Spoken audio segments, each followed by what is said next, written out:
8:33 is your time right now. We're going downstairs to the gang, including our Tammy Sutherland with a very special story here. Indeed. Thanks very much, Mel. Yeah, we are talking about Black History Month and kids being curious about science. And there is a special program operating in more than 24 Toronto neighborhoods. Tammy joins us as we continue to celebrate Black History Month with a look at Visions of Science. Good morning, Tam. So good to see you beside us again. Yes. So Visions of Science, such a great program that I learned about just a few years ago.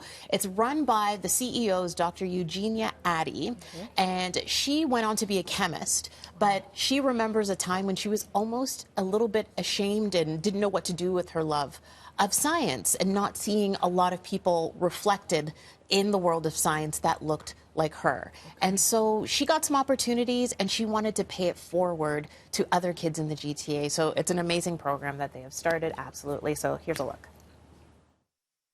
When I first started with this organization, it was just a hope that we'd be able to see alumni and see youth engage in STEM and be connected to their communities, but actually seeing that, it's so fulfilling. Dr. Eugenia Addy is the CEO of Visions of Science, an organization that brings programs focused on science, technology, engineering, and math to kids in 25 lower-income communities across the GTA. All of it free of charge. I think the obvious barriers sometimes are finances. For a lot of these enriched STEM programs, it does cost money, but beyond that, we have barriers of access. Where are these programs being held? How accessible are they? How easy are they to get to? And also barriers of just representation. Addy says her love for science began at a young age and was encouraged by her mother and some great teachers, eventually getting an opportunity to apply for an enriched STEM program at the University of Toronto. I went on and did a double major in chemistry and biology at U of T, and then went on to do my PhD in chemistry at U of T as well. So, yeah, I loved it.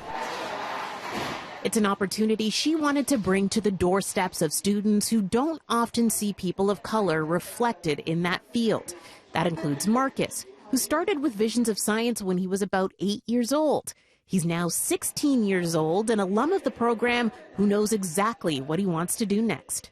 Going into a career path in the area of like a scientific range between more hands-on things like engineering towards more between like that and more theoretical based things such as like physics and things like that, and even quantum physics I want to like get my hands on a bit and dabble in because that seems really interesting to me.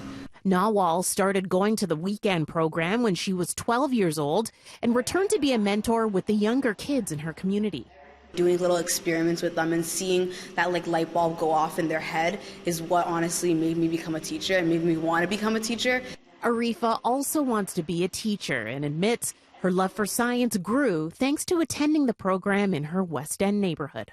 I started off as a participant, so like I was like doing all these experiments, and then I'm like, wow, like I really want to like come back and like help these kids learn what I got to learn. A woman of color being empowered to be able to spearhead an organization like this that empowers others to also follow career paths that they might feel like they would not be able to be very successful in. Having Eugenia kind of be there and saying, yeah, look at me, we can all do this. It really does give all of us the chance and the inspiration that we need to actually go into those career options if we do want to.